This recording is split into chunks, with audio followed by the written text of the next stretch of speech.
Halo, selamat sore Tribuners, Anda sedang menyaksikan live update Tribun News edisi Rabu 15 Desember 2021. Sore ini akan kami sajikan informasi teraktual dan menarik yang akan dilaporkan secara langsung oleh reporter kami di lapangan. Bersama saya Diamita, inilah live update selengkapnya. Kita menuju kabar pertama, Tribuners. Genangan banjir di Kabupaten Banjar, Provinsi Kalimantan Selatan meluas hingga hari ini, Rabu 15 Desember. Kondisi genangan banjir juga terpantau di halaman depan dan lapangan olahraga di SMP Negeri 2 Martapura Timur. Untuk informasi lengkapnya dan bagaimana keadaan terkini di sana akan dilaporkan oleh rekan Muhtar Wahid, jurnalis Banjarmasin Post yang kini sudah bergabung bersama kami di sana. Halo rekan Muhtar. Halo Dia. Ya, silakan Muhtar dengan informasi yang sudah Anda himpun, bagaimana bisa Anda gambarkan situasi banjir di Kabupaten Banjar terkini? Baik Dia, dapat kami laporkan ke pemirsa Tribun News bahwa di Kabupaten Banjar, Provinsi Kalimantan Selatan mengalami bencana banjir akibat luapan aliran Sungai Riam Kiwai. Itu terjadi di wilayah Kecamatan Martapura Timur, tepatnya Desa Pekauman Ulu, Jalan Kertak Baru. Sebuah sekolah SMP Negeri 2 Martapura Timur diliburkan siswanya karena dewan gurunya khawatir dengan ketinggian air yang semakin semakin tinggi ya di bednya. Kemudian dikhawatirkan binatang melata akan menimpa pada siswanya sehingga diliburkan. Kemudian di Martapura Kota, tepatnya di Desa Tunggul Irang 10,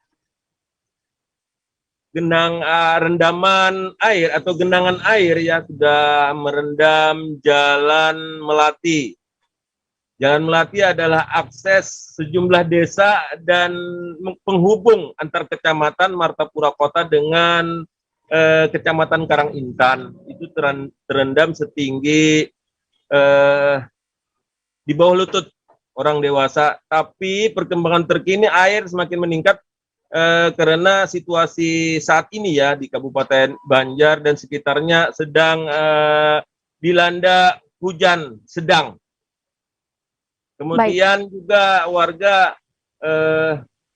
masih tetap beraktivitas seperti biasa. Baik, rekan Muhtar. Iya. Lalu rekan Muhtar, selain berdampak dengan kegiatan belajar mengajar di sana ya, apa saja kerugian yang dialami warga setempat? Baik Dia, jadi benar ya, kerugian warga dibenarkan oleh kepala desa karena rumah mereka terendam sehingga aktivitas mereka dalam kegiatan terutama emak-emak ya memasak terganggu, bapak-bapaknya pun terpaksa tidak bekerja karena harus mempersiapkan ya kakas rumah tangganya untuk diselamatkan dari rendaman banjir. Demikian juga anak-anak mereka tidak sekolah, diliburkan. Mereka khawatir anak mereka diliburkan itu bermain air yang saat ini membahayakan ya dan terancam penyakit kutu air dan gatal-gatal. Demikian Dia. Ya, lalu bagaimana tanggapan dari kepala desa dan juga warga terkait bencana ini? Apakah juga sudah ada bantuan yang disalurkan, rekan Muhtar? Betul, rekan Dia. Sementara ini kami sudah konfirmasi dengan pihak Badan Penanggulangan Bencana Kebakaran, masih mendata berapa jumlah warga yang terdampak musibah luapan aliran Sungai Riam Kiwai ini dan Riam kanan ya. Dan terakhir tadi saya mengkonfirmasi kepada PLH, Kepala BPBD Rija Daudi, rencananya mau mendirikan dapur umum bagi korban yang terdampak banjir, Dea. Demikian, Dea. Baik, rekan Muhtar dan Tribuners, berikut akan kami tampilkan hasil wawancara rekan jurnalis kami bersama pihak-pihak terkait dan juga warga terdampak banjir di Kalsel selengkapnya. Sejak tadi malam kurang lebih jam 11-an yang naik yang lebih besar naiknya tadi malam. Kemarin sore di Pratar ini di muka rumahnya kering. Jadi tadi malam naiknya. Ini banyunya jernih nih. Jernih kemungkinan kiriman mana ini? Diam Kiawa ada mengirim, diam kanan ada mengirim. Nah, cuaca yang buruk ini kena hujan, lalu di riam kanan mungkin dibak juga, jadi dibuangnya sampai tunggal dikitan. Bakal adakah dampaknya banjir ini bagi Pian? Pinahnya Pian ke ngantor nah? Nah, aku tetap mengantor karena berkas-berkas kalau mendadak banjirnya lebih baik mengamankan berkas pertanggungjawaban dulu. Jadi kantor desa calap juga nih? Kada terendam? Kada terendam. Tapi Pian ada di rumah? Sementara ini dulu kan bersiap-siap kalau ada mendadak pulang. Oh iyalah. Tapi tetap aku anak ke kantor. Oh ini belum mau. Untuk mengamankan berkas yang ada di kantor. Sementara ini aktivitas warga Pian adakah terganggu dengan banjir ini? Ya jelas terganggu. Jelas lah. Terganggu karena kegiatan-kegiatan ada yang rumah yang sudah masuk ke rumah banjirnya. Tapi alhamdulillah ada juga sebagian mengungsi. Sudah ada yang mengungsi, pembakal? Mengungsi kemungkinan ada lah, tapi mengungsi itu di tempat keluarga, misalnya di sekumpul di mana-mana. Dia masih kebanjiran juga nah. Siapa banyunya tingginya? Ada pernah kegial baru setengah meter sudah di dapur. Setengah meter di dapur. Enggak. Berarti di kamar? Di kamar, balumpang lagi Pak. Balum lah. Cuma di ketinggi dapur lah, di dapur calap. Masak nih bidang alih juga pulang memang kan babanyo. Apa harapan Pian lawan pemerintah? Mudah-mudahan bisa ditanggulangi. Ditanggulangi. Masalahnya tiap tahun kita kayak ini Pak. Nah, tiap tahun selama kita 50 tahun sudah ditunggu lirang nenek. Tiap tahun banjir kayak ini ada. Nah, malah tiap tahun menderita lah. Tapi tiap tahun nih Pak, kadang standar ada yang setengah meter, 50 cm tiap tahun jalanannya. Tapi waktu 2020 tadi Pak, 2021 loh awal. Tadi, nah itu Januari itu ngeri calapnya lah. Itu seolah-olah bencana ya lagi itu. Masya Allah. Kalau ini Bang belum bencana lah, setengah. Bencana juga. Bencana. Artinya kita bisa kawal aktivitas masih Pak. Masih kawal aktivitas. Kalau semalam kita kan ada kawal aktivitas sekian bulan kita. Masya Allah. Naiknya debit air di sekolah ini itu sekitar subuh jam 4 atau jam 5 subuh tadi yang udah mulai benar-benar sampai hampir menutupi seluruh lingkungan sekolah. Nah, tadi malam dipantau masih belum sampai masuk ke tengah. Sudah berapa hari ini Pak untuk kejadian seperti ini? Baru yang ini baru hari ini, baru tadi subuh sampai sekarang ini kelihatannya masih terus naik debit airnya ke lingkungan sekolah. Mudah-mudahan tidak dalam lagi. Dampaknya apa Pak? Untuk saat ini seperti hari ini anak-anak siswa yang sudah kami atur per sesi ya jadwal pelajaran dan pembelajaran terpaksa harus dipulangkan Pak, untuk supaya tidak terjadi hal-hal yang tidak diinginkan karena biasanya di saat banjir seperti ini tinggi seperti ini itu binatang melata banyak masuk seperti ular dan lain-lain Pak. Jadi kami khawatirkan terjadi hal yang tidak diinginkan lalu diambil kebijakan seluruh siswa dipulangkan kecuali Dewan Guru yang tetap bertahan. Kita menuju ke Kepulauan Riau, Tribuners. Ratusan pengungsi atau pencari suaka asal Afghanistan di Pulau Bintan berunjuk rasa di kantor DPRD Provinsi Kepulauan Riau. Dalam aksi yang berlangsung terlihat spanduk yang dibentangkan ratusan pengungsi itu bermacam-macam tulisan. Dan detail informasinya dan bagaimana keadaan terkait demonstrasi tersebut akan disampaikan oleh rekan Endra Kaputra, wartawan Tribun Batam yang kini sudah bergabung bersama kami. Halo rekan Endra. Baik, Dea dan sahabat Tribun. Baik, rekan Endra, bisa Anda informasikan apa yang diinginkan atau tuntutan maksa aksi dan juga sebenarnya sudah berapa lama para pengungsi ini ada di Pulau Bintan? Baik, Dea dan sahabat Tribun, dapat disampaikan bahwa para pencari suaka Afghanistan ini menggelar aksi pertama untuk di depan kantor DPRD Provinsi Kepulauan Riau, tapi memang sebelumnya atau di awal Desember dan di bulan November mereka telah melakukan beberapa kali aksi yang lokasinya ada di di lapangan Pamedan Pinang. Dan dalam aksi yang mereka gelar, tuntutan para pengungsi yakni ingin meminta kejelasan untuk bagaimana mereka agar bisa ke negara tujuan mereka ketiga ya. Dan dari koordinator aksinya Yaya Jamila itu menyampaikan bahwa mereka sudah sangat jenuh, sudah hampir 10 tahun bahkan berada di Pulau Bintan atau Kota Tanjung Pinang ini, dan inilah aksi yang mereka lakukan. Mudah-mudahan bisa didengar oleh negara tujuan yang mereka inginkan, Dea dan sahabat. Lalu siapa yang akhirnya menemui para pengungsi yang berdemonstrasi ini? Ya, baik, saat di kantor DPRD Provinsi Kepulauan Riau, Dea dan sahabat, salah satu legislator di Provinsi Kepulauan Riau yang Jayanto yang menemui para pengungsi. Di situ terjadi dialog antara para pengungsi dan legislator tersebut, di mana Bobi Jayanto menyampaikan bahwa pihaknya akan membuat berita acara dan menyampaikan kepada pemerintah pusat dan pihak-pihak terkait atas aksi yang telah dilakukan oleh para pengungsi tersebut. Memang dalam saat dialog tersebut ada salah satu pengungsi yang menyampaikan keluh kesahnya, bahkan mereka menginginkan bahwa dengan hadirnya di DPRD Provinsi Kepulauan Riau ini atau wakil rakyat ini bisa benar-benar keinginan mereka tersampaikan. Begitu dia dan sahabat.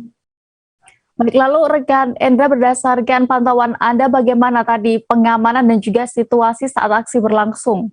Baik, untuk pengamanan sendiri, Dea dan sahabat Tribun, mereka datang dari tempat pengungsian mereka yakni di Padra, lokasinya di Kabupaten Bintan.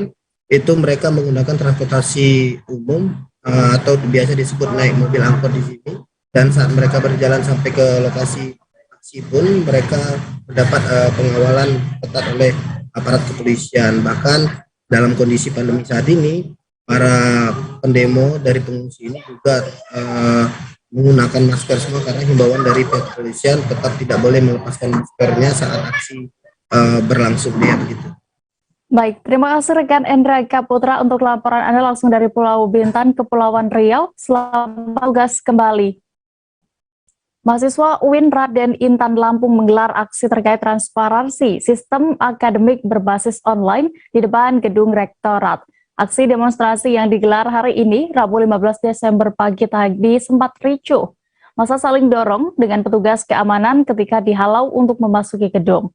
Untuk mengetahui lebih detailnya, sudah bergabung bersama kami rekan jurnalis dari Tribun Lampung, ada Hendra Saputra yang akan menyampaikan informasi lengkapnya. Halo rekan Hendra. Halo, selamat sore rekan Dea. Iya. Silakan dengan hasil pantauan Anda tadi, seperti apa jalannya demonstrasi oleh mahasiswa UIN Raden Saleh Intan ini? Untuk jalannya aksi demo tadi ada ya, masa aksi menuntut rektorat khususnya untuk terkait transparansi sistem akademik berbasis online ya. Untuk di pantauan kami sendiri tadi terlihat masa aksi dialami sedikit kericuhan ya, aksi saling dorong antara mahasiswa dengan pihak keamanan kampus. Itu dikarenakan memang masa aksi ingin menerobos masuk ke gedung rektorat, seperti itu ya. Ya, lalu apa saja tadi tuntutan dari para peserta demo? Untuk tuntutan yang kami dapat informasi saja ada 5. Yang paling utama tapi terkait tentang transparansi sistem akademik ya. Yang kedua itu ada juga terkait tentang adanya kompensasi bagi mahasiswa yang belum sempat membayar UKT, itu diberikan kompensasi beberapa bulan ya, tidak langsung di drop out seperti yang terjadi di kampus UIN.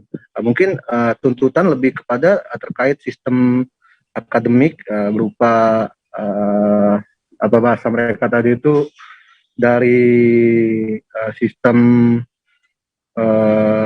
online ya, memang yang sekarang ini sifatnya makin mempersulit mahasiswa untuk pengisian KRS khususnya ya, seperti itu dia.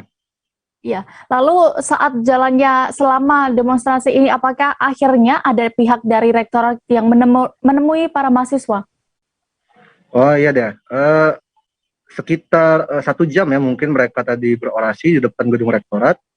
Akhirnya pihak rektor sendiri dari Universitas Islam Negeri Raden Intan Lampung ya yang menemui para mahasiswa untuk mendengarkan apa yang menjadi tuntutan mereka, dan tadi juga ada juga penandatanganan fakta integritas terkait apa yang menjadi tuntutan dari rekan-rekan mahasiswa itu akan dievaluasi kembali, dan dari mahasiswa sendiri juga memberi waktu kepada pihak rektorat itu 7 hari selama dimulainya aksi.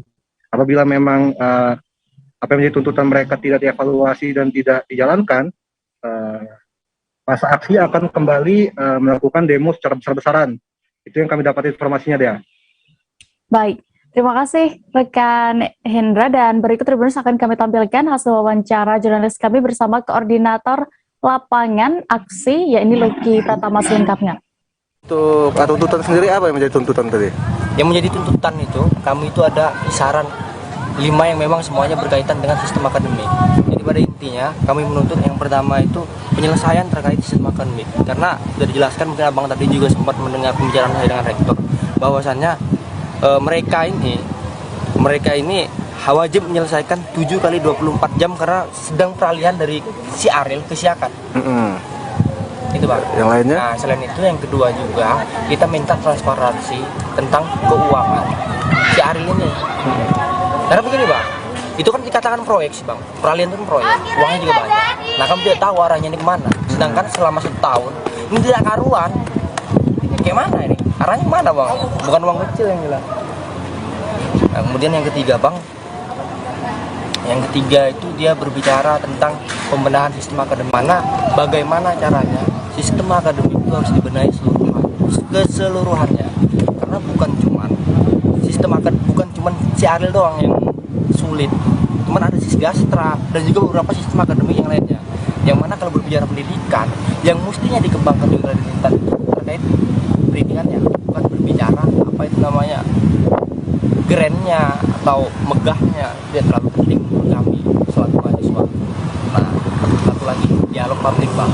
Kami menginginkan adanya dialog publik pasca ini. Kenapa kok kami menginginkan adanya dialog publik? Karena setelah ini kami takutkan ada suatu kebijakan yang berat sebelah.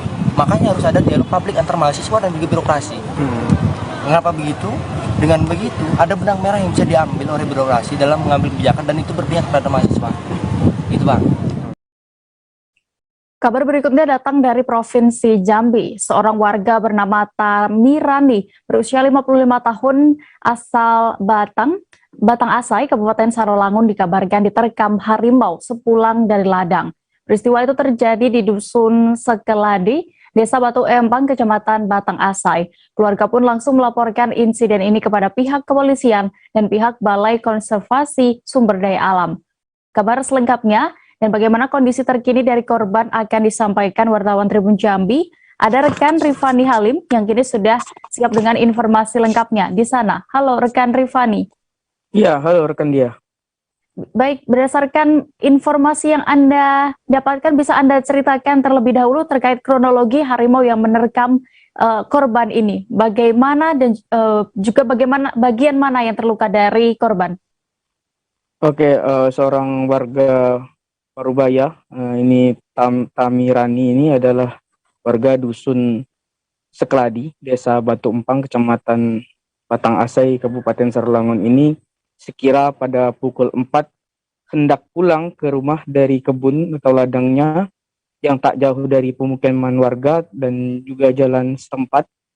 Ini tiba-tiba diterkam oleh harimau, dan kemudian nyatanya tak jauh dari lokasi tersebut juga ada warga yang sebenarnya warga ketakutan, namun Tamiri berhasil berteriak hingga membuat harimau tersebut takut.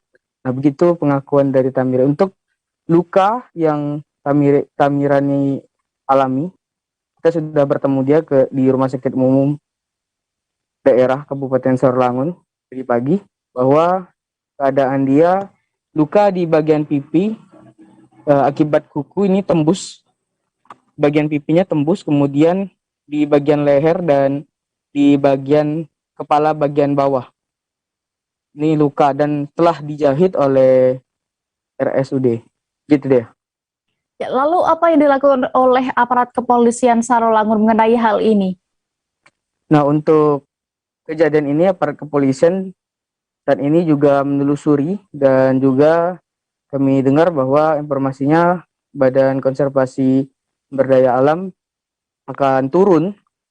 Kalaupun ini turun, bahwa hari ini dia akan turun dan ngecek lokasi, dan bagaimana di lokasinya itu kita belum mendapatkan informasi lebih lanjut. Namun pihak kepolisian sudah turun dan TNI juga sudah turun untuk menghimbau masyarakat untuk tidak pergi ke ladang untuk sementara waktu demi keamanan warga itu sendiri.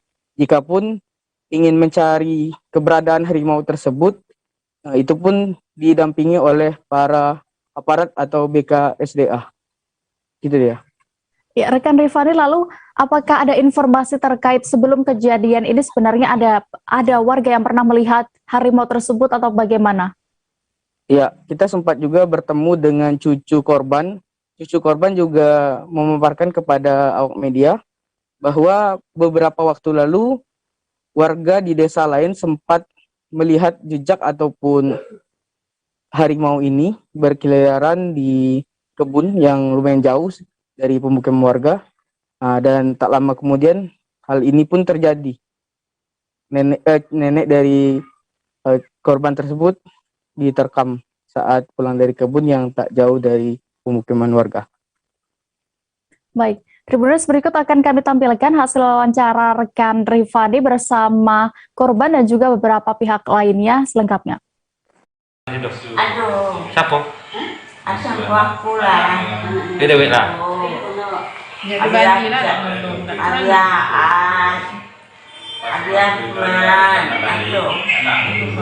Di pondok be orang tuh ya?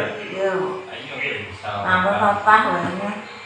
Aku sih lah itu yang nanti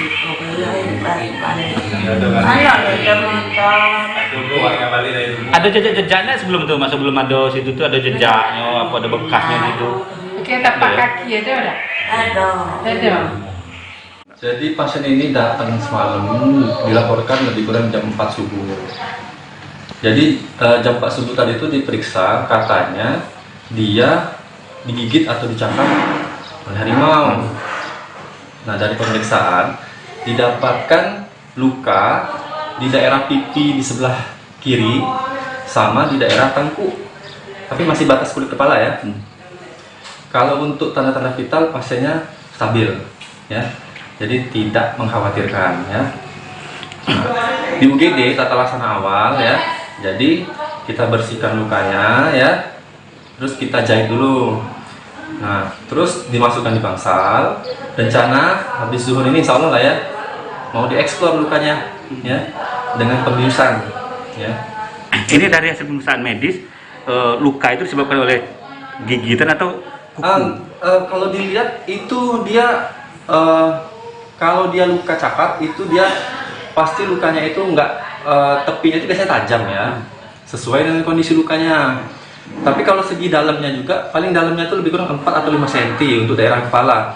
Nah, untuk yang daerah pipi itu tepinya itu dia tidak tajam tepinya ya, mungkin itu cakaran mungkin ya, dugaan mungkin cakaran. Tapi dia tembus sampai ke pipi. Tapi panjang lukanya nggak terlalu besar ya, kecil panjang lukanya, lebih kurang itu 6 cm lah.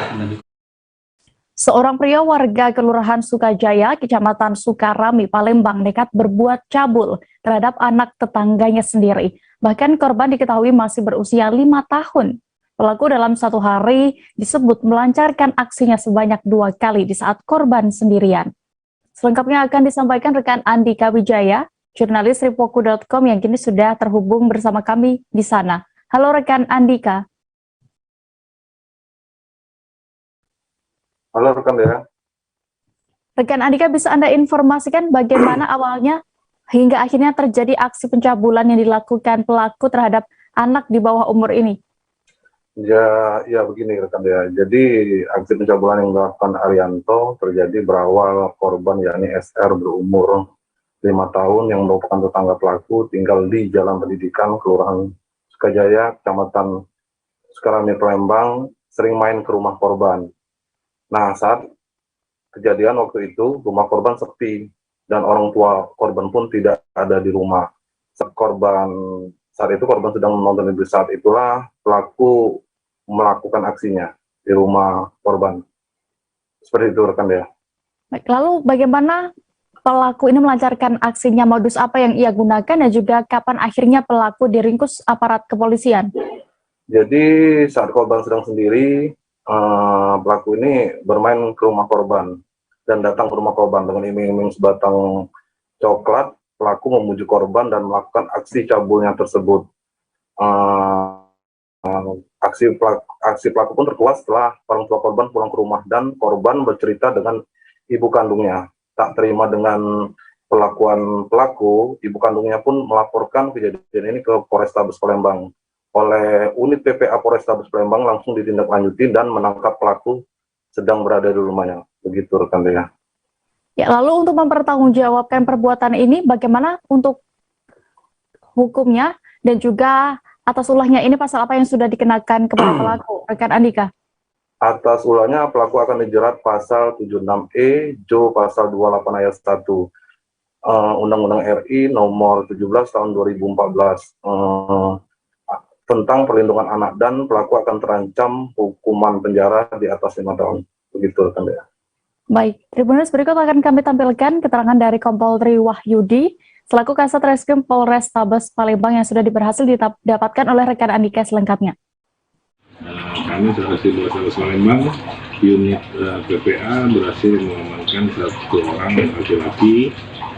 Dia kita kenakan pasal 76E junto pasal 82 ayat 1 Undang-Undang RI nomor 17 tahun 2014 tentang perlindungan anak, dengan apa yang dilakukan yaitu awalnya korban umurnya masih 5 tahun sedang menonton di ruang tamu rumahnya. Memang si pelaku ini tetanggaan ya, hubungannya sangat dekat, sehingga dia datang ke rumah, dia kasih jajanan kayak coklat, mainan gitu, sehingga dia bujuk si anak ini untuk buka celana dalamnya.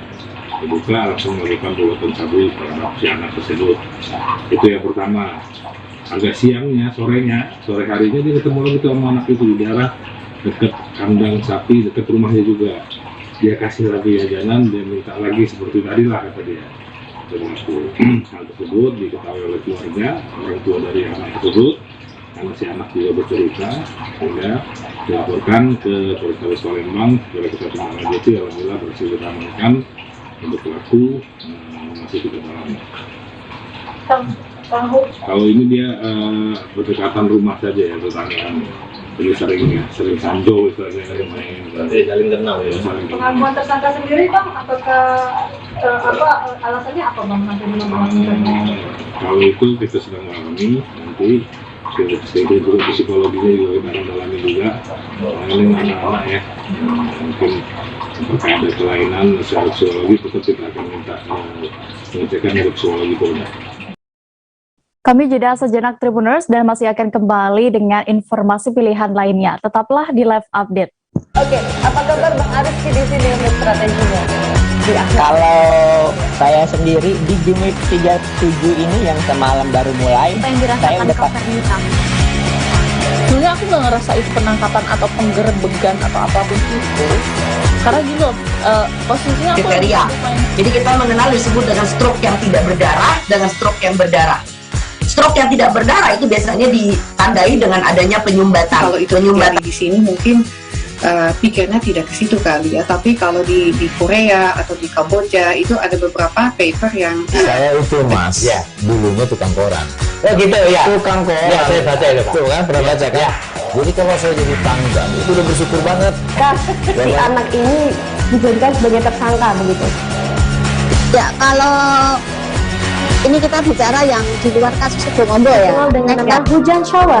di mana terdapat batas jelas antara daerah hujan dan tidak hujan yang biasanya terjadi pada fase awal mature stage atau tahap berbahaya dewasa. itu Kang. Jadi mulai artinya terjadinya perlembekan. Nah itu untuk penetrasi akan sulit gitu ya. Dok, saya ini menurut saya memang tidak mudah, bukan urusan tanah diambil. Kalau misalnya Amerika Serikat sekarang, Rasulullah mengatakan dalam sebuah hadis bahwa berpuasa di 6 hari Syawal itu. Oke, apa kabar Bang Arif di sini untuk strateginya? Kalau saya sendiri di Jumit 37 ini yang semalam baru mulai, saya udah pasti. Sebenarnya aku nggak ngerasain penangkapan atau penggerebekan atau apapun itu, karena gini loh, posisinya aku kriteria. Jadi kita mengenal disebut dengan stroke yang tidak berdarah dengan stroke yang berdarah. Stroke yang tidak berdarah itu biasanya ditandai dengan adanya penyumbatan. Kalau itu terjadi di sini mungkin pikirnya tidak ke situ kali ya, tapi kalau di Korea atau di Kamboja itu ada beberapa paper yang saya itu Mas, ya dulunya tukang koran. Oh gitu ya, Tukang koran. Ya, saya baca ya Pak. Tuh kan, pernah baca kan? Jadi kalau saya jadi tanggal itu udah bersyukur banget. Si anak ini dijadikan sebagai tersangka begitu. Ya, kalau ini kita bicara yang di luar kasus Sebongombo ya. Dengan nama hujan shower, di mana terdapat batas jelas antara daerah hujan dan tidak hujan yang biasanya terjadi pada fase awal mature stage atau tahap berbahaya dewasa. itu Kang. Jadi mulai artinya terjadinya perlembekan. Nah itu untuk penetrasi akan sulit gitu ya. Dok, saya ini menurut saya memang tidak mudah, bukan urusan tanah diambil. Kalau misalnya Amerika Serikat sekarang, Rasulullah mengatakan dalam sebuah hadis bahwa berpuasa di 6 hari Syawal itu. Oke, apa kabar Bang Arif di sini untuk strateginya? Kalau saya sendiri di Jumit 37 ini yang semalam baru mulai, saya udah pasti.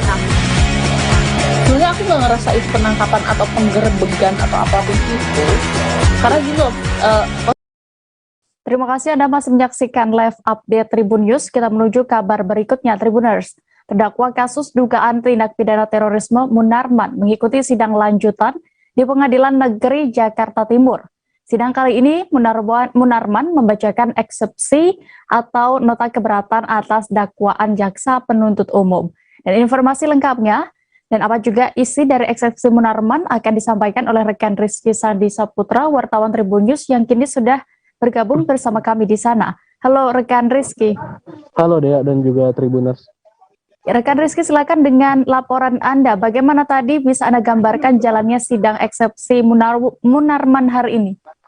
Ya, jadi Dea dan juga Tribuners, sebagai informasi ini merupakan sidang perdana Munarman dihadirkan langsung di Pengadilan Negeri Jakarta Timur setelah sebelumnya pada 2 persidangan sebelumnya itu Munarman hanya dihadirkan melalui virtual dari Mapolda Metro Jaya begitu.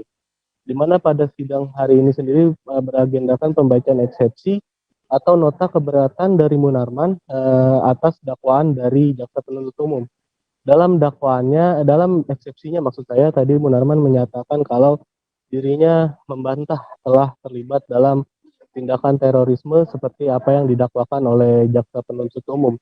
Kata Munarman, segala tuduhan atau dakwaan yang dijatuhkan oleh jaksa penuntut umum merupakan sebuah tindakan yang sudah direkayasa dan sudah diagendakan agar dirinya dipenjarakan setelah membela kasus unlawful killing yang juga menewaskan 6 laskar FPI pada Desember tahun lalu begitu, tahun 2020.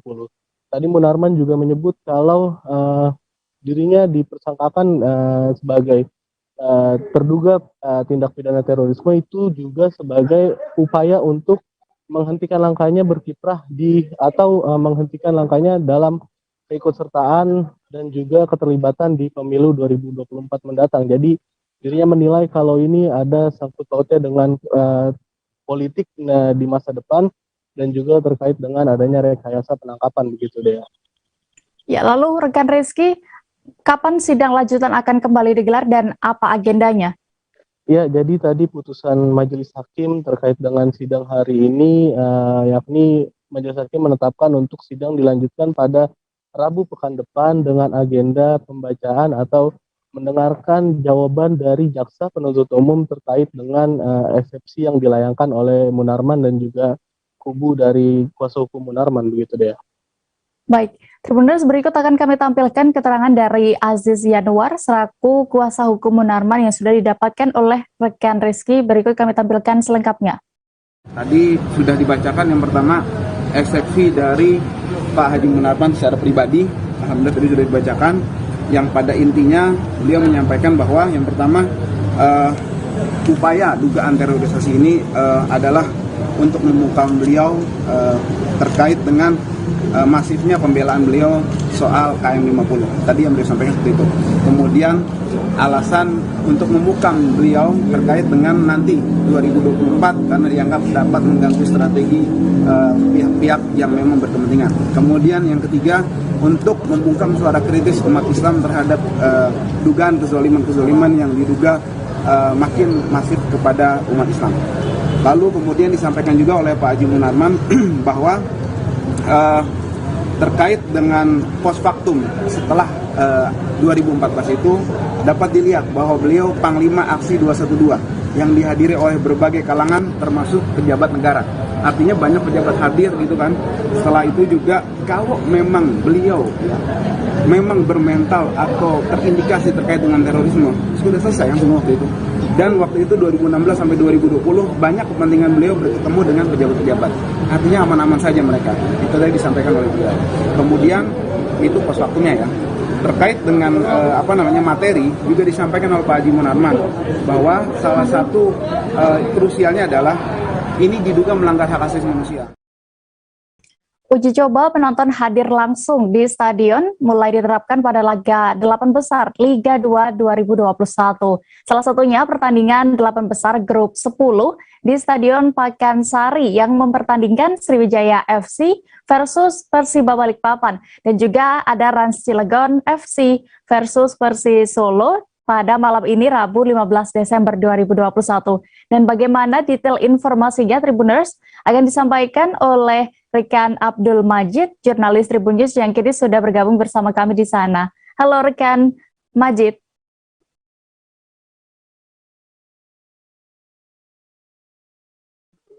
Halo, selamat sore Dea dan Tribuners dimanapun Anda berada. Ya, selamat sore rekan Majid. Bagaimana bisa Anda gambarkan keadaan terkini di Stadion Pakansari menjelang adanya 2 pertandingan babak 8 besar Liga 2?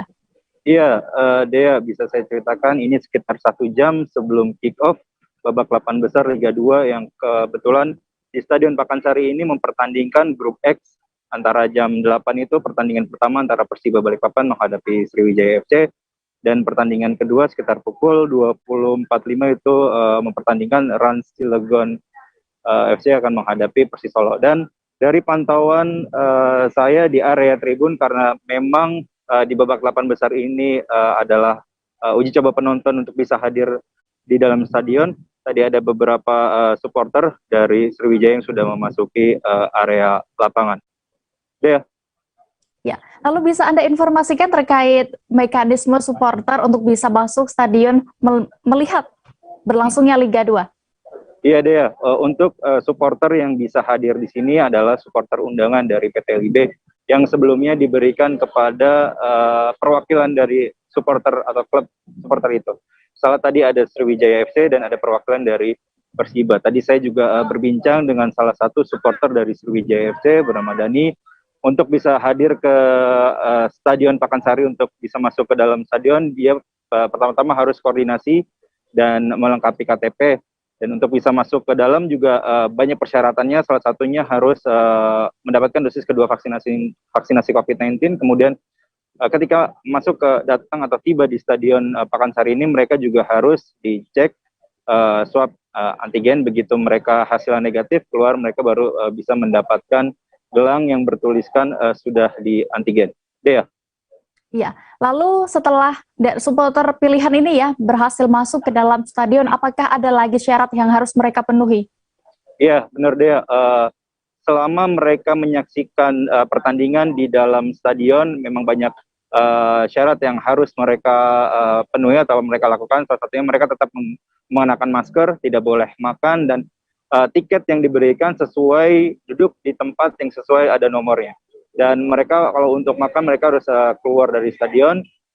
Dan sebelumnya Direktur Utama PT LIB Pak Ahmad Hadian Lukita mengatakan bahwa kalau uji coba supporter ini yang dilakukan di babak 8 besar Liga 2 ini berjalan lancar, maka tidak menutup kemungkinan supporter juga akan hadir pada Liga 1 yang rencananya akan kembali digelar pada 6 Januari 2022 di Pulau Bali. Demikian dia. Baik, terima kasih rekan Abdul Majid untuk laporan Anda. Dan berikut Tribuners akan kami tampilkan hasil wawancara jurnalis kami bersama Dani, salah seorang supporter Sriwijaya FC selengkapnya. Dengan Mas siapa? Dani. Mas Dani dari? Jakarta Timur. Oh, dari ini supporter dari Sriwijaya Mas Dani. Mas Dani, ini kan perdana ya uji coba untuk supporter bisa masuk stadion. Mas Dani sendiri gimana tanggapannya dengan uji coba adanya penonton di stadion? Ya, ini udah lama kita vakum dari supporter ya. Ya ini alhamdulillah bisa masuk jadi boleh pakai penonton. Nah, caranya bisa diceritakan nggak Mas Dani? Gimana sih akhirnya bisa masuk ke sini tuh harus fasenya dari Korwil, supporter itu kita supporter nanti didata pakai kotanya. Oke. Yang dipersiapkan apa aja untuk bisa masuk ke sini? Vaksin 2 kali. Oke. KTP. Itu aja. Terus nyampe di sini juga harus di swab juga ya? Di swab juga. Harus pakai aplikasi Peduli Lindungi juga. Nah, harapannya ke depan buat Mas Dani untuk supporter kedepannya untuk bisa masuk ke depannya harus seperti apa nih? Ya kedepannya kita ya jangan seperti dulu lagi, harus lebih dewasa. Itu aja. Tapi di dalam juga arahannya tetap menjaga prokes ya, tetap menerapkan prokes ya, pakai masker, jaga jarak. Terus apa lagi Mas yang diketahui untuk bisa masuk ke dalam? Vaksin ya? Oh, vaksinnya ya, harus sudah 2 kali? 2 kali, minimal 2 kali. Oh, kalau tidak 2 kali tidak bisa? 2 kali tidak bisa. Oke, siap. 1 kali aja nggak bisa masuk. Nah, Mas Dani sebagai supporter Sriwijaya ini kan babak 8 besar nih. Cuma ada 3 tim yang bisa promosi ke Liga 1. Harapannya untuk tim sendiri Sriwijaya gimana? Optimis lolos. Optimis Liga 1 lah. Kalau bisa sampai juara di final. Kalau bisa sampai juara di final. Dan nanti lawan Persiba Balikpapan gimana prediksinya? Prediksinya ya Sriwijaya lah Kak. Sriwijaya. Menang berapa? 2-0 ya? 2-0. Oke, siap. Terima kasih Mas Dani. Seorang guru ngaji berinisial MMS, 52 tahun di Kecamatan Beji, Kota Depok, terlibat kasus kekerasan seksual terhadap anak-anak di bawah umur. Aksi bejat pelaku terhadap sejumlah anak muridnya ini telah berlangsung sejak bulan Oktober hingga Desember 2021. Dan untuk mengetahui bagaimana kasus ini, sudah bergabung bersama kami, wartawan Tribun Jakarta, ada rekan Dwi Putra Kesuma yang akan menyampaikan laporan lengkapnya. Halo rekan Putra.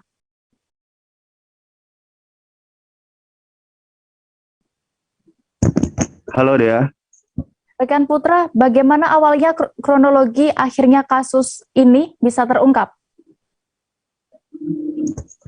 Baik, bisa saya jelaskan bahwa terungkapnya kasus kekerasan seksual terhadap sejumlah anak di bawah umur yang dilakukan oleh oknum guru ngaji di Kota Depok ini berawal ketika satu dari sejumlah korban menceritakan kepada orang tuanya, yang mana lalu diteruskan oleh orang tuanya tersebut dengan menginformasikan kepada orang tua yang lainnya melalui sebuah grup komunikasi. Dan ternyata para orang tua yang lainnya pun mengatakan bahwa anaknya pun mendapatkan tindakan serupa yang dilakukan oleh oknum guru ngaji tersebut berinisial MMS. Baik, Putra, lalu modus yang digunakan pelaku ini apa untuk melancarkan aksinya dan berapa kini totalnya jumlah korban dan juga kondisinya? Baik, bisa saya jelaskan bahwa modus yang digunakan pelaku sendiri adalah dengan merayu dan membujuk para korbannya ini ketika selesai mengaji. Di dalam majelis taklim yang gunakan untuk mengajarkan anak-anak yang mana korbannya untuk mengaji, terdapat ruangan seperti sebuah ruangan untuk konsultasi, yang mana setelah selesai mengaji, anak-anak ini dibawa ke ruangan tersebut dan di ruangan tersebutlah tindakan bejat tersebut dilakukan oleh oknum guru ngaji ini. Iya, lalu bagaimana untuk total korban dan juga jumlahnya? Jumlah dari korban oknum guru tersebut dan juga kondisinya saat ini bagaimana? Ya, baik, bisa saya sampaikan bahwa total hingga saat ini sudah ada 10 korban yang melapor ke pihak Satreskrim Polres Metro Depok, dan mayoritas dari seluruh korban berjenis kelamin perempuan dengan rentan usia 10 hingga 15 tahun. Saat ini sendiri kondisi para korban mengalami trauma berat, dan untuk memulihkan psikis para korban dari Polres Metro Depok melalui unit perlindungan perempuan dan anak pun telah memberikan pendampingan untuk trauma healing dan juga untuk pemulihan psikis dari para korban itu sendiri. Terakhir Putra, apakah saat ini pelaku oknum guru ngaji tersebut sudah ditetapkan sebagai tersangka dan apakah sudah ada pasal yang dikenakan kepada pelaku? Baik, bisa saya jelaskan bahwa pelakunya MMS kini sudah ditahan di Polres Metro Depok dan dijerat pasal 76 Jungto 82 KUHP yang berisi tentang tindak pidana terhadap anak-anak atau yang berisi tentang perlindungan anak dengan ancaman pidana penjara 15 tahun lamanya. Saat ini juga kepolisian masih menunggu bila mana ada korban lainnya dari ulah bejat oknum guru ngaji tersebut. Begitu dia. Terima kasih rekan Dwi Putra Kesuma untuk laporan Anda dari Depok. Selamat bertugas kembali. Kita beralih ke Jawa Timur. Memasuki pekan ketiga Desember 2021 dan juga menjelang libur Natal dan Tahun Baru, harga komoditas cabai kini mulai meroket. Naiknya harga cabai di pasaran ini membuat daya beli masyarakat pun menurun, seperti yang terjadi di Pasar Baru Tuban, Jawa Timur. Kabar selengkapnya akan disampaikan rekan Sudarsono, jurnalis dari Surya yang kini sudah bergabung bersama kami. Halo rekan Sudarsono.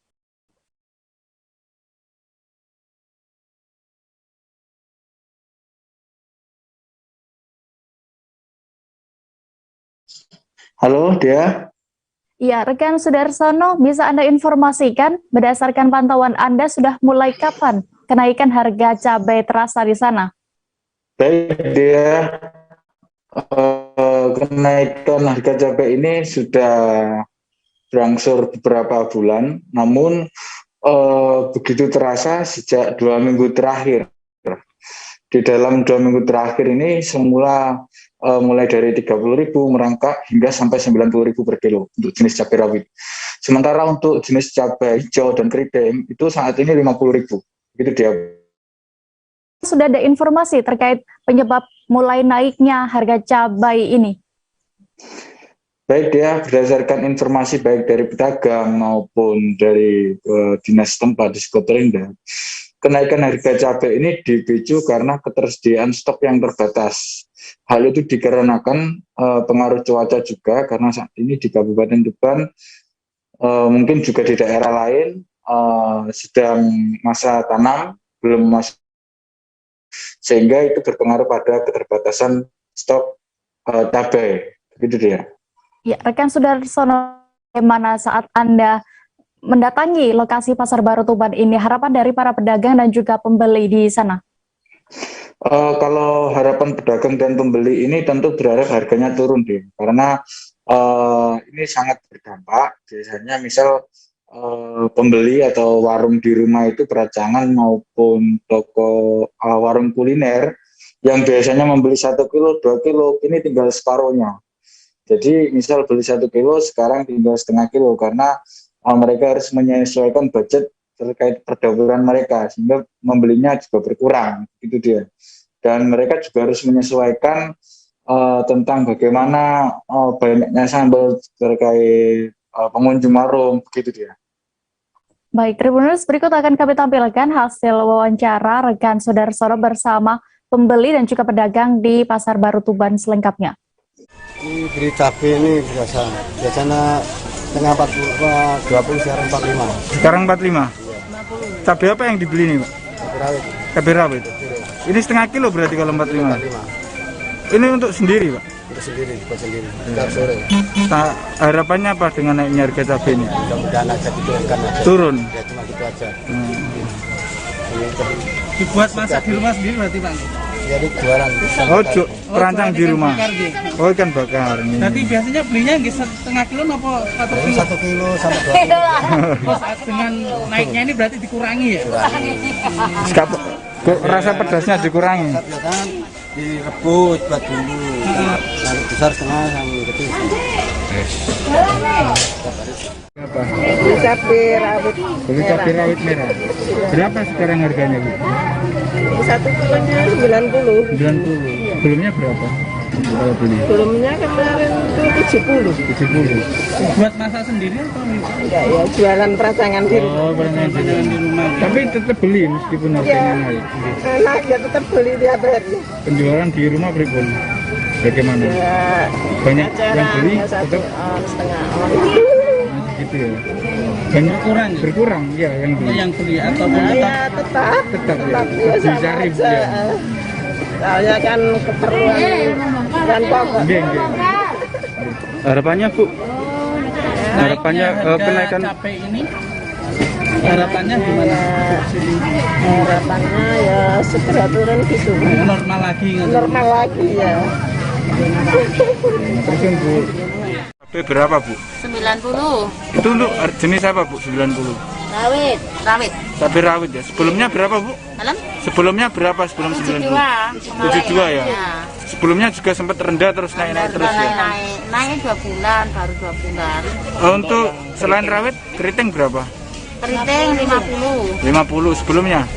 Sebelumnya ya 7.000. Tahun yang kemarin 5 bulan berapa itu ya? Yang hijau, Bu, yang hijau berapa? Hijau 50 sama saja. Nah, sama. Sudah berapa lama naiknya hijau? Naiknya ya pokoknya sekitar kira-kira 3 bulanan itu langsung terus lanjut. 2 daerah di Provinsi Bangka Belitung ditetapkan sebagai daerah tanggap darurat bencana. Status ini menyusul terjadinya bencana alam angin puting beliung, kemudian ada banjir di wilayah tersebut. Bencana ini menimbulkan banyak kerugian material. Selengkapnya akan disampaikan wartawan Bangka Pos, ada rekan Riki Pratama yang kini sudah bergabung bersama kami di sana. Halo rekan Riki. Halo. Ya. Ya, rekan Riki, terkait adanya bencana ini, kenapa hanya 2 kabupaten di Bangka Belitung yang ditetapkan sebagai daerah tanggap bencana? Apa penyebabnya? Dan juga kemudian bagaimana dengan kabupaten kota lainnya? Apakah aman-aman saja atau seperti apa? Silakan.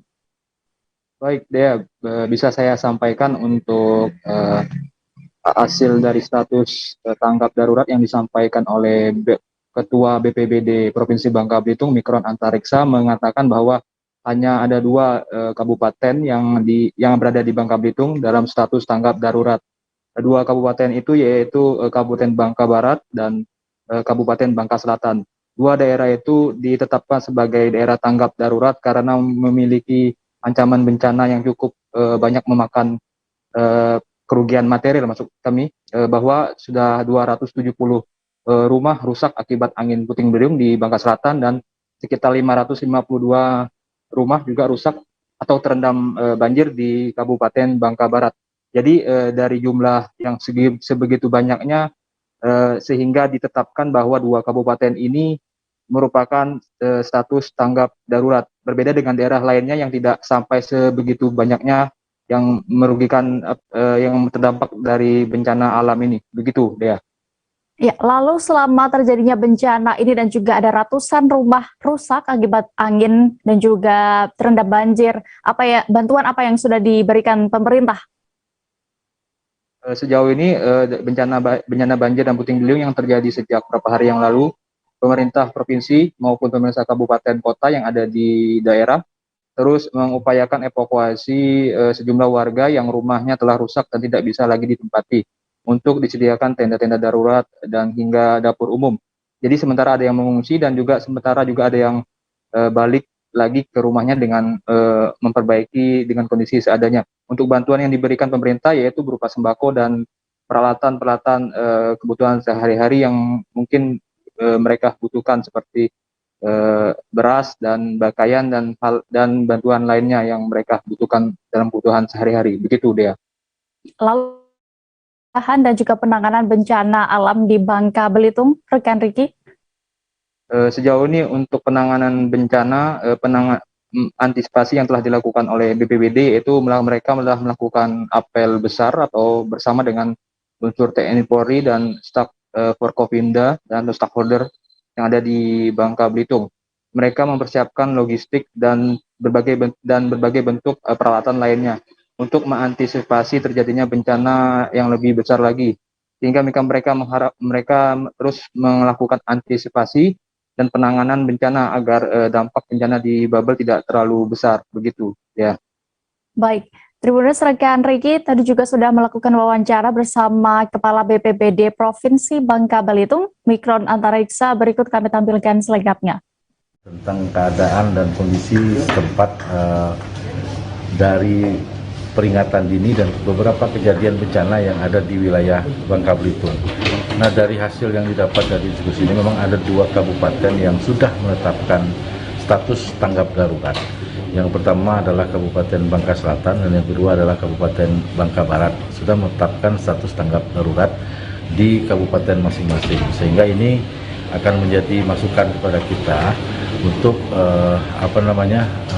mendiskusikan, karena 2 kabupaten lagi tidak hadir, yaitu Kabupaten Bangka dan Belitung Timur. Apakah kita tetapkan juga menjadi tanggap darurat tingkat provinsi? Kita masih menunggu informasi dari 2 kabupaten tersebut. Nah, dalam hal ini diperlukan memang kita harus cepat mengeluarkan bantuan-bantuan yang bersumber dari bantuan tidak terduga, yang salah satu syaratnya adalah status tanggap darurat di daerah tersebut, sehingga kita bisa mengeluarkan anggaran BTT dan itu yang akan digunakan untuk masyarakat. Kita jeda lagi Tribuners dan akan kembali sesaat lagi, tetaplah di Live Update. Oke, apa kabar Bang Arifki di sini untuk strateginya? Kalau saya sendiri di Jumit 37 ini yang semalam baru mulai, saya udah sebenarnya aku nggak ngerasain penangkapan atau penggerebegan atau apapun itu, karena gini loh, posisinya aku kriteria. Jadi kita mengenal disebut dengan stroke yang tidak berdarah dengan stroke yang berdarah. Stroke yang tidak berdarah itu biasanya ditandai dengan adanya penyumbatan. Kalau itu penyumbatan di sini mungkin pikirnya tidak ke situ kali ya, tapi kalau di Korea atau di Kamboja itu ada beberapa paper yang saya itu mas, ya dulunya tukang koran. Oh gitu ya, tukang koran. Ya saya baca itu tuh kan, pernah baca kan. Ya. Jadi kalau saya jadi tanggap itu udah bersyukur banget. Si anak ini dijadikan sebagai tersangka begitu. Ya kalau ini kita bicara yang di luar kasus Sebongombo ya. Dengan nama hujan shower, di mana terdapat batas jelas antara daerah hujan dan tidak hujan yang biasanya terjadi pada fase awal mature stage atau tahap berbahaya itu Kang. Jadi mulai artinya terjadinya perlempekan. Nah itu untuk penetrasi akan sulit gitu ya. Dok, saya ini menurut saya memang tidak mudah, bukan urusan tanah diambil. Kalau misalnya Amerika Serikat sekarang, Rasulullah mengatakan dalam sebuah hadis bahwa berpuasa di 6 hari Syawal itu. Oke, apa kabar Bang Arifki di sini untuk strateginya? Kalau saya sendiri di Jumit 37 ini yang semalam baru mulai, saya udah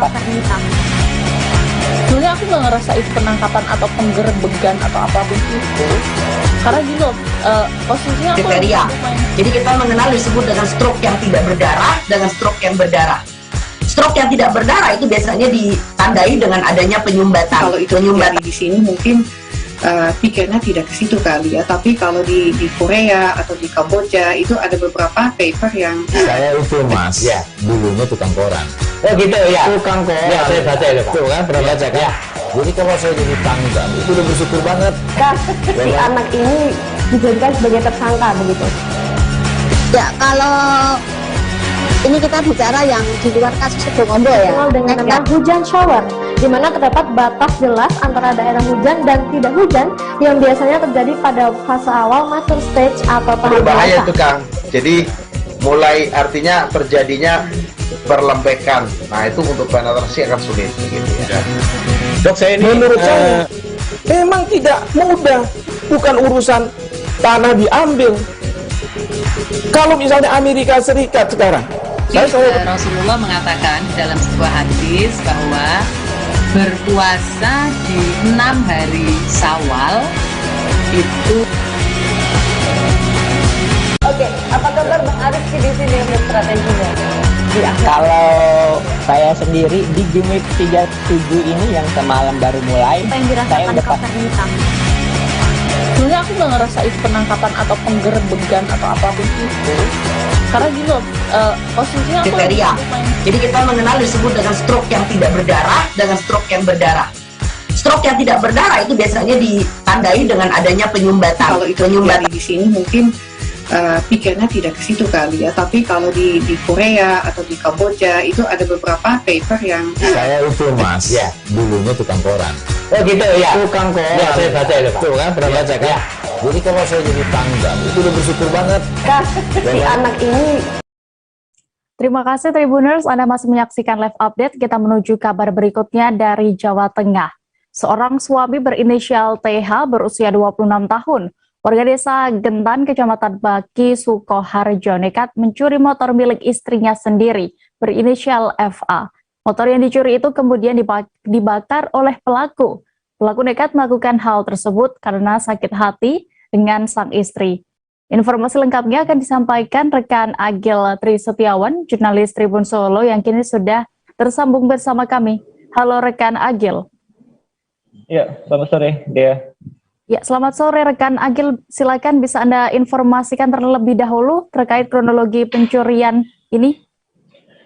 Ya, pencurian sebuah sepeda motor dilakukan oleh seorang suami berinisial TH, warga desa Gentan, Kecamatan Baki, Kabupaten Sukoharjo, Jawa Tengah, yang mana tersangka TH mencuri motor milik istrinya sendiri. Pencurian ini dilakukan karena tersangka TH merasa sakit hati terhadap istrinya yang menggugat cerai dirinya di Pengadilan Agama Sukoharjo.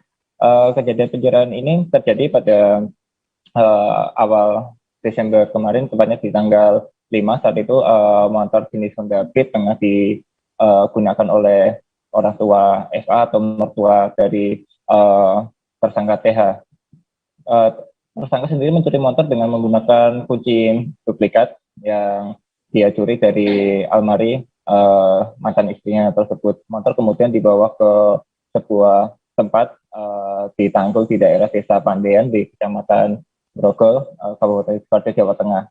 Tersangka semula ingin menjual motor tersebut, namun karena kebingungan mencari pembeli dan mau mengembalikan motor tersebut juga tersangka juga tidak bisa, maka tersangka membakar motor tersebut dengan harapan menghilangkan barang bukti. Ya. Ya, lalu berarti motif pencurian lalu membakar motor ini karena sakit hati ya, akan digugat cerai oleh istrinya itu. Lalu informasinya juga Agil bahwa ada juga percobaan pembunuhan terkait kasus ini. Apakah benar? Ya, sebelum kasus pencurian ini, pada bulan September, tersangka TH pernah mencoba melakukan percobaan pembunuhan yang menjadi sasaran adalah istrinya. Tersangka TH melakukan percobaan pembunuhan tersebut dengan cara mencampuri air minum dengan racun ikan jenis apotas yang dimasukkan ke dalam botol dan kendi air minum yang ada di rumah mantan istrinya tersebut. Namun hal yang dilakukan tersangka sangat berbahaya karena di rumah mantan istrinya tersebut tidak hanya dihuni oleh mantan istrinya berinisial Eva, namun juga dihuni oleh anak mereka yang masih berusia 2 tahun serta kedua mertua dari tersangka. Dari keterangan Kapolresta, maksudnya dari keterangan Kapolres Sukoharjo, AKBP Wahyu Nugroho, korban, maksud kami korban atau istri dari tersangka sempat meminum air racun tersebut, namun berhasil dikeluarkan atau dimuntahkan sehingga percobaan pembunuhan tersebut gagal dan saat ini polisi tengah mendalami kasus tersebut. Ya. Terkait motif percobaan pembunuhan yang lalu itu apa? Ya, motifnya masih sama, bahwasanya tersangka TH dengan istrinya dalam hubungan yang tidak harmonis, dan dari FA sendiri juga melarang tersangka untuk bertemu dengan anaknya, sehingga dari situ tersangka sakit hati dan mencoba untuk meracuni istrinya. Baik, terkait kasus ini Tribuners, rekan Agil sudah berhasil mendapatkan keterangan dari Kapolres Sukoharjo, AKBP Wahyu Nugroho Setiawan. Berikut kami tampilkan selengkapnya untuk Anda.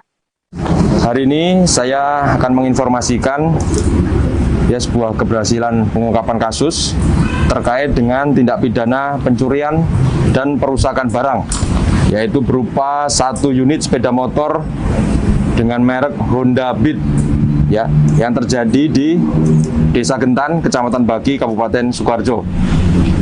Berdasarkan laporan polisi tanggal 5 Desember 2021, ini pelapor saudari Fitri melaporkan telah kehilangan 1 unit sepeda motor di parkir Gedung Sejahtera Cemani, Grogol. Ketika dia ada keperluan di situ, kemudian tidak berapa lama kembali motornya sudah hilang, sehingga dia melaporkan ke Polsek Grogol.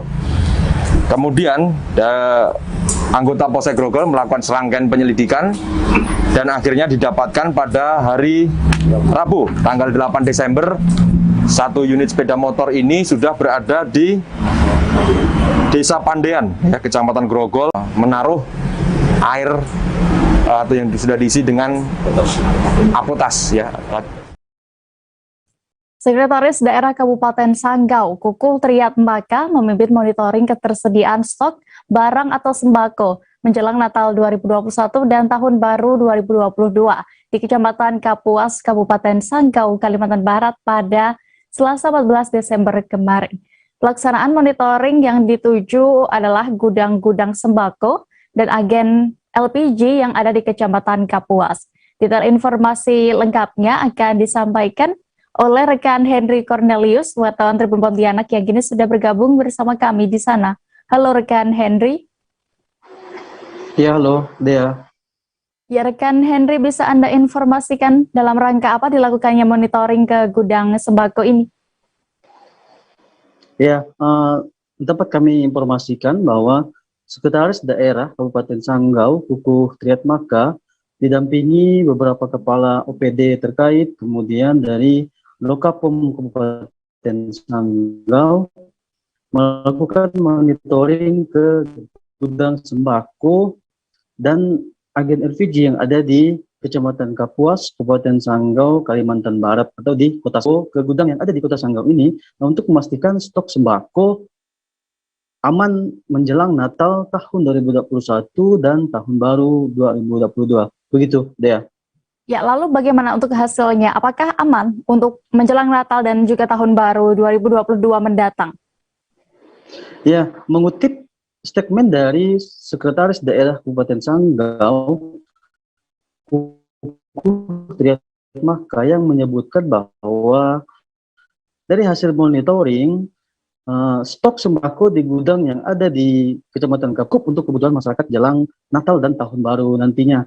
Untuk terkait harga sendiri, harga sembako ini masih relatif normal atau belum ada kenaikan harga, dan diharapkan juga nantinya jangan sampai ada kenaikan harga sembako tersebut. Begitu, Dea.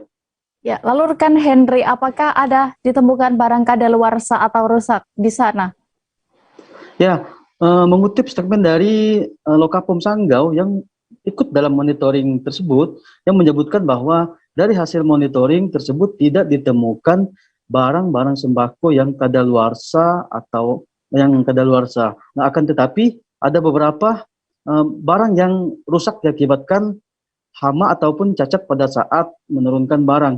Namun untuk para pengawas gudang sudah diperingatkan bagaimana cara mengatasinya, dan pihak dari Lokapom itu sendiri langsung tim yang melakukan monitoring langsung eksekusi di tempat untuk barang-barang yang tidak layak jual untuk segera dikembalikan dan ditukar dengan barang yang layak untuk dijual. Begitu, Dea. Baik, terima kasih rekan Henry, dan berikut Tribuners akan kami tampilkan keterangan dari Sekda Sanggau, Kukuh Triatmaka, terkait hal ini selengkapnya. Dari tim kabupaten kami lengkap dari camat, dari kepala dinas maupun dari beberapa instansi terkait ya semua. Kita sudah mengecek beberapa sampel, nampaknya kita masih ada pasokan dan harga masih terjaga. Ya tentu kita semua harapkan meskipun ini dalam akhir tahun dan suasana saat ini, cuaca dan kemarin juga kita kena beberapa dampak adanya bencana, tapi kenyataannya untuk kebutuhan masyarakat kita, ya, syukur kita masih sedia dan terpenuhi dan pasokan nampaknya aman untuk kita semuanya. Kita ada cek tadi LPG, gas sudah akan ada, harga masih stabil. Kemudian kita cek pergudangan yang ada di kota Cangko ini, juga mereka juga masih bersedia untuk pasokan dalam waktu yang saat ini kita persiapkan dalam mengakhiri tahun ini maupun menjelang tahun baru kita ini. Mungkin itu, jadi mudah-mudahan semuanya lancar semua ya, para pengusaha juga bisa menjalankan investasinya dengan baik, masyarakat juga terlayani dan pemerintah tentu sebagai memfasilitasi juga menjaga hal ini semuanya bisa berjalan dengan baik semuanya. Bupati Kabupaten Bulungan Syarwani secara resmi membuka pelaksanaan kick-off vaksinasi COVID-19 untuk anak usia 6 hingga 11 tahun. Peresmian ini berlangsung hari ini, Rabu 15 Desember pagi tadi, di Gedung Tamadun, Kompleks Masjid Agung Tanjung Selor. Pelaksanaan kick-off vaksin usia 6 hingga 11 tahun di Bulungan ini bersinergi dengan Badan Intelijen Negara Daerah Kaltara dan juga Dinas Kesehatan Provinsi Kaltara.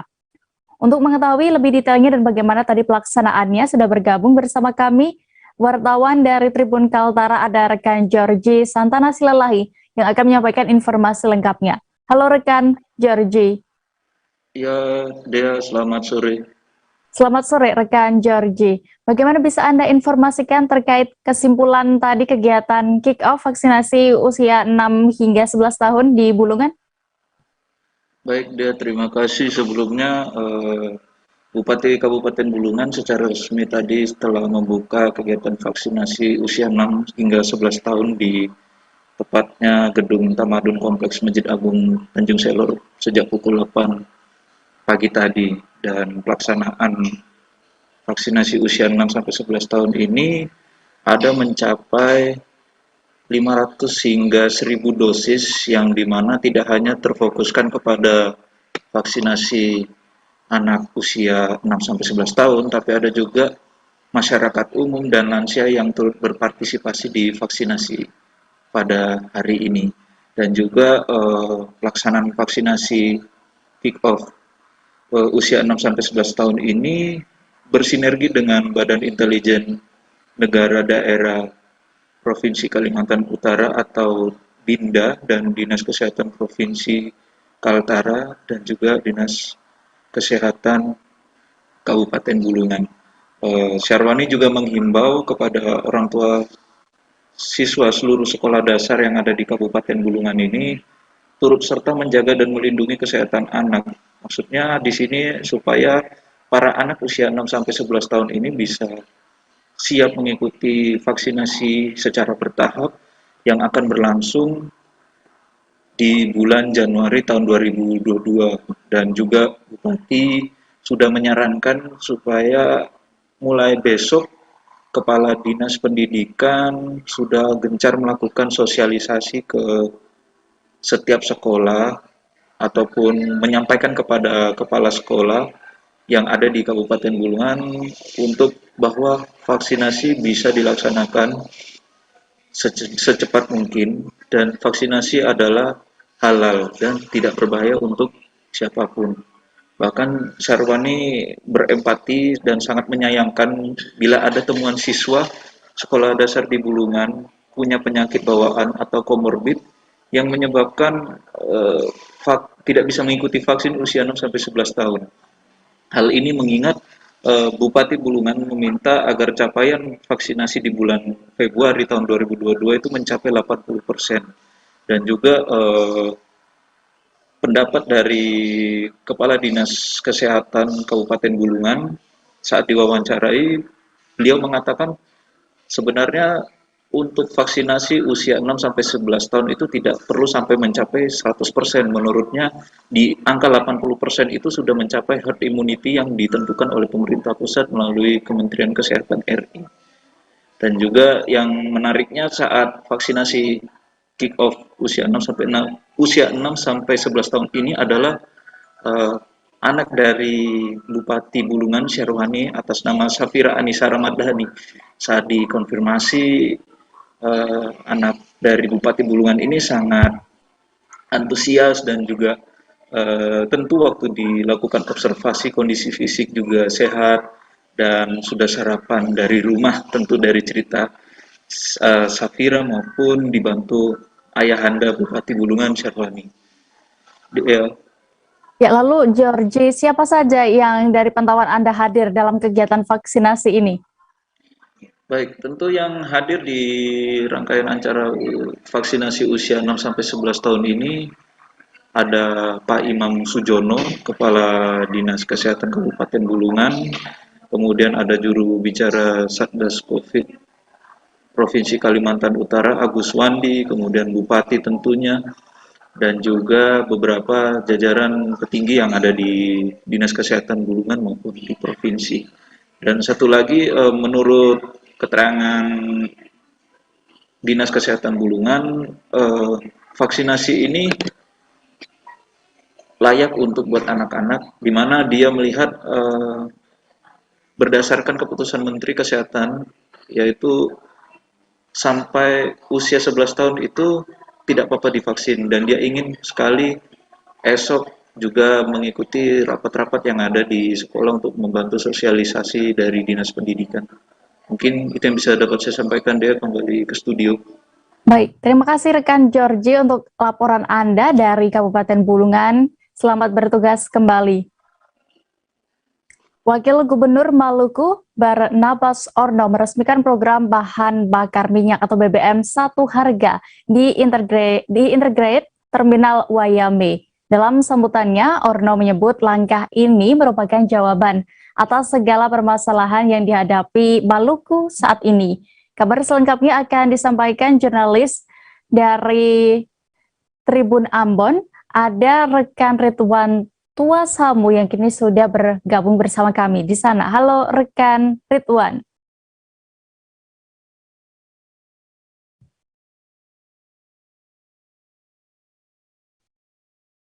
Halo rekan Ridwan. Ya. Baik, rekan Ridwan, terkait adanya BBM satu harga ini dan tadi diinformasikan untuk mengatasi permasalahan yang kini tengah ada di sana. Apa sebenarnya permasalahan itu? Baik rekan Dea, jadi peresmian BBM satu harga yang dilakukan oleh Wakil Gubernur Maluku, Barnabas Orno, dia sangat mengapresiasi langkah PT Pertamina karena dengan adanya BBM satu harga tersebut cukup membantu menyelesaikan segala permasalahan yang ada di Maluku, terutama yang sangat dia ini adalah terkait tentang pemerataan distribusi bahan bakar minyak ke daerah-daerah, karena hal itulah yang selama ini menjadi sebuah permasalahan yang didapat di lapangan ketika distribusi bahan bakar minyak yang tidak merata untuk daerah-daerah terpencil, daerah-daerah 3T, yang akhirnya membuat kelangkaan BBM terjadi di sejumlah daerah tersebut. Dengan kelangkaan BBM itu pun membuat harga BBM yang akan melonjak karena adanya kelangkaan, sehingga dengan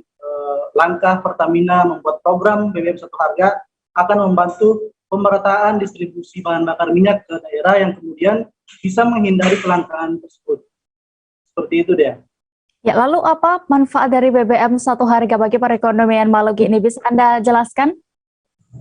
Ya, jadi Wakil Gubernur Barnabas Orno kemudian memberikan beberapa manfaat yang dapat dengan adanya BBM satu harga tersebut. Ada 4 manfaat yang disebutkan terkait dengan program BBM satu harga, yaitu yang pertama, dengan adanya BBM satu harga mampu mewujudkan kemandirian ekonomi dengan menggerakkan sektor ekonomi pada domestik masyarakat.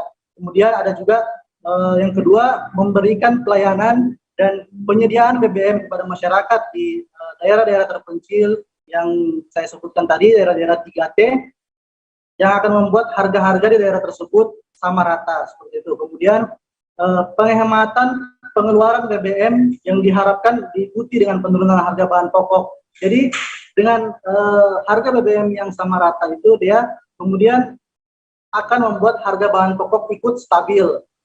Itu yang disebutkan oleh Wakil Gubernur Maluku. Kemudian yang terakhir ada diharapkan membawa dampak positif terhadap perekonomian di Maluku yang dapat meningkatkan kesejahteraan masyarakat di daerah-daerah terpencil.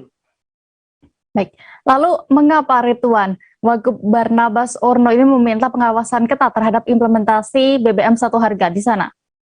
Iya, benar sekali. Jadi Wakil Gubernur Barnabas Orno selain mengapresiasi adanya BBM satu harga, dia juga memberikan tanda kutip kepada PT Pertamina karena implementasi di lapangan terkait dengan BBM satu harga itulah yang menjadi pokok penting dari berbicara terkait BBM ini, karena berdasarkan pengalaman yang pernah dia rasakan sebelum menjadi wakil gubernur, kelangkaan di di tempat-tempat pengisian bahan bakar terjadi akibat beberapa oknum-oknum yang kemudian tidak menyalurkan bahan bakar tersebut sesuai dengan yang sudah diatur. Dalam arti penyaluran bahan bakar dari penyalur kepada stasiun pengisian bahan bakar selalu tidak sesuai, sehingga dia meminta agar Pertamina bersama masyarakat juga bisa ikut mengawasi BBM satu harga tersebut, karena percuma saja dengan adanya BBM satu harga tetapi masyarakat justru tidak merasakan dampak positif dari hal tersebut. Demikian dia. Baik, terkait peluncuran BBM satu harga ini, Tribuners, rekan Ridwan sudah berhasil mendapatkan keterangan dari Wakil Gubernur Maluku, Barnabas Orno. Berikut kami tampilkan selengkapnya. Pak, ini betul-betul diawasi. Dan kalau ada penyalur yang menyalahgunakan kepercayaan ini dihukum-hukum, Pak. Mesti. Ini selama ini seperti tidak tersentuh. Saya katakan ini karena saya pernah melakukan ini. Waktu saya bupati, saya sweeping. Oh, tiba-tiba minyaknya habis. Ternyata di jalan-jalan jual 1 liter 30.000. Jadi tidak ada manfaat nih. Saya sweeping, ternyata dapat itu drum-drum, Pak. Itu di bawah-bawah pohon, disembunyikan. Saya ambil dan saya suruh jual murah. Jadi saya minta juga pers harus mengawasi ini. Dan di ujung pena pers itu ada bom dan berkat. Gunakannya, ya berkatnya itu. Supaya ini betul-betul tujuan pemerintah dan Pertamina ini baik. Tapi soal implementasinya baik. Jadi kita tidak hanya puas bahwa sudah di sekian banyak titik. Beralih ke informasi berikutnya, Jalan Tol Akses Bandara Internasional Jawa Barat atau BIJB di Kabupaten Majalengka, Jawa Barat akan segera dioperasikan. Tol ini selesai dibangun pada Oktober 2021 lalu. Astra Tol Cipali sebagai perusahaan yang memegang hak konsensi Tol Cipali juga kini telah menetapkan tarif jalan tol tersebut. Selengkapnya akan disampaikan jurnalis Tribun Cirebon, ada rekan Eki Yulianto yang kini sudah bergabung bersama kami. Halo Eki. Halo, selamat sore Dea. Ya, selamat sore rekan Eki. Bisa Anda informasikan berapa tarif tol akses BIJB Kertajati Majalengka ini, Eki? Ya, baik. Menurut keterangan Presiden Direktur Astra Tol Cipali, Firdaus Aziz, melalui keterangan tertulisnya bahwa tarif tol yang kini berganti nama menjadi Gerbang Kertajati Utama tak berbeda jauh ya dengan exit Kertajati Lama. Bahwa penetapan tarif tol tersebut sudah diterimanya sejak keputusan Menteri atau Kepmen PUPR ditetapkan. Adapun besaran tarif tetap disesuaikan ya dengan asal tujuan perjalanan dan jenis golongan kendaraan. Saya sebutkan saja dari yang terdekat dan yang terjauh ya, bahwa jika pengendara masuk melalui gerbang Kertajati Utama menuju gerbang terdekat yakni Sumberjaya, pengendara dikenakan biaya sekitar 14.500. Sedangkan jika pengendara keluar di pintu tol terjauh di Tol Cipali, pengendara dikenakan biaya Rp79.000. Ya. Ya. Lalu kapan jalan tol akses BI-JB Kertajati ini akan mulai dioperasikan? Ya, menurut pihak Astra Tol Cipali bahwa pada tanggal 20 Desember 2021 ini pengoperasian jalan tol akses BI-JB untuk masyarakat umum ya dilakukan. Namun nantinya diawali terlebih dahulu ya dengan seremonial pembukaan oleh pemerintahan pusat. Nah, seperti diketahui pembangunan tol ini dimulai sejak groundbreaking September 2020 lalu, dilaksanakan oleh kontraktor PT Asep Indonesia dan proyek dengan nilai investasi sebesar 692 miliar ini dioperasikan oleh BUJT PT Astra Tol Cipali, yang mana operator yang sama dengan Tol Cipali. Nah, akses tol tersebut memiliki panjang 3,679 km dan lebar lajur sebesar 3,6 meter. Tol ini terkoneksi dengan jalan tol Cikopo Palimanan yang dimulai dari kilometer 158 plus 700 dan memiliki 4 jalur lajur untuk 2 arah. Ya. Terakhir lalu apa saja nantinya yang bisa dirasakan dengan kehadiran jalan tol akses BI-JB Kertajati Majalengka ini?